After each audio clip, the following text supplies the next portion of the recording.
So I'm going to keep this review a little bit briefer than my normal ones. Normally I ramble on for a little while, just as I'm starting to do now, in fact. But because The Incredibles 2 has been out elsewhere for ages now, there doesn't seem a huge amount of point of talking too much about it. And speaking of which, it's been such a long time since the rest of the world got it compared to us. I can only assume that by now you've seen Incredibles 3, right? And if so, how was it? Let me know, was it any good? Put the bunny back in the box. Starring the voice talents of, amongst others, Craig T. Nelson, Holly Hunter, Sarah Vowell, Huck Milner, that's a cool name, I like it, Huck Milner, Samuel L. Jackson, Bob Odenkirk and Catherine Keener, written and directed by Brad Bird. This is my review for The Incredibles 2. The Incredibles 2 picks up shortly after the first one left off. We're thrust right into a situation where the family are trying to stop another enemy. Things escalate to the point where superheroes are officially banned. Being a superhero is illegal, and the family are forced to go to basically retire, to basically step out of the limelight of being superheroes and try to sort out the lives that they've left themselves. They currently live in a motel. They don't know what they're going to do with themselves. They don't know how they're going to go forward. But then Bob Odenkirk's character comes along and offers them an olive branch. They can go work for him, and he can help them get superheroes back in everybody's good graces. The only thing is, all he wants is Elastigirl for the time being, which leaves Mr. Incredible at home to take care of the kids. Which sets us up for a movie that essentially feels like two different movies combined, and I don't necessarily mean that in a bad way. We'll start with Elastigirl, and I think having her and Holly Hunter's character as the central premise of the superhero antics of this was a really smart idea. She was great in the first film, and she's even better in this one. She's such a fun character, she's such an independent character, and she can completely hold her own against anything really that's thrown at her. And some of the superhero scenes we get here, some of the action sequences are breathtaking. There's one early on involving a train, and Elastigirl on a motorbike, just flying around the city trying to catch up with this train and stop it from derailing. It's mind-blowing how good it is.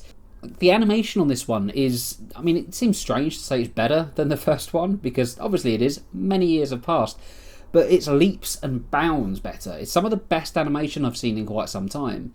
So many little things about this, and particularly going back to that action sequence again, there's so much going on in that scene, there's so many things happening, and yet it's just executed absolutely flawlessly. And there's a lot of that here. There's a lot of just really fun superhero antics that's, just make this a really, really enjoyable, fun ride for The Incredibles 2. So while Elastigirl is chasing her new enemy, a mysterious figure with hypnotic powers known as the Screenslaver, which is such a fun name, I really like it, Mr. Incredible is at home looking after the family, and while Elastigirl gets the action, he gets the laughs. The family dynamic between them, without the mother there, with just the dad and the kids, it's a bit of a trope. The dad has to look after the kids and he can't manage it, but somehow Brad Bird makes it feel fresh. Somehow he doesn't make it feel like a trope. It feels like a natural way for this story to progress, and it's so fun. Violet is dealing with the fact that somebody who she was going on a date on has had his memory wiped of her completely because he saw her in a superhero outfit. She's rebelling because of that, and she's trying to find a way to make him like her again, while at the same time holding some real resentment to her dad who caused this to happen. And she's the subject of some really, really, really funny moments. And then there's Jack Jack, who, when I read reviews of this film before, they said that Jack Jack steals the film, and they weren't kidding. He's such a funny character, this baby who's developing powers and starting to find out the sort of powers that he's got. And it's used in such a fun way. There's so many moments, just little moments as well, such as when Bob is falling asleep trying to read him a story and Jack Jack just kind of slaps him around the face to get him to carry on. Just little moments like that. And then when you have the emergence of these powers, and there's so many of them, like so many different powers that he has, and it's all done in such a funny way. And there's also a great battle with the raccoon.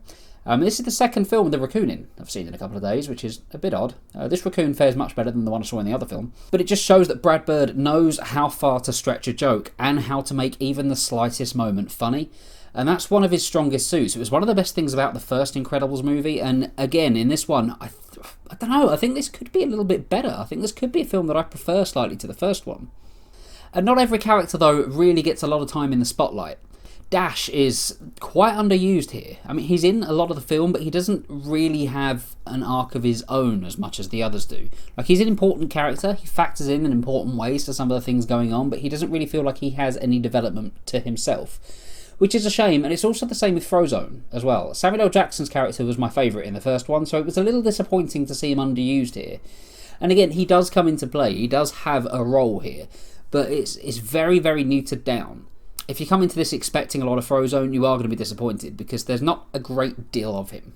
As with all superhero movies, there's always a good chance that the villain is going to be a problem. We've learnt that from Marvel, we've learnt that from DC and their big screen outings over the years. This one, I think it does it alright.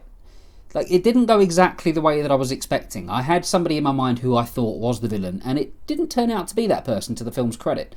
But that being said, it didn't feel like there was a lot of originality when it came to the villain here.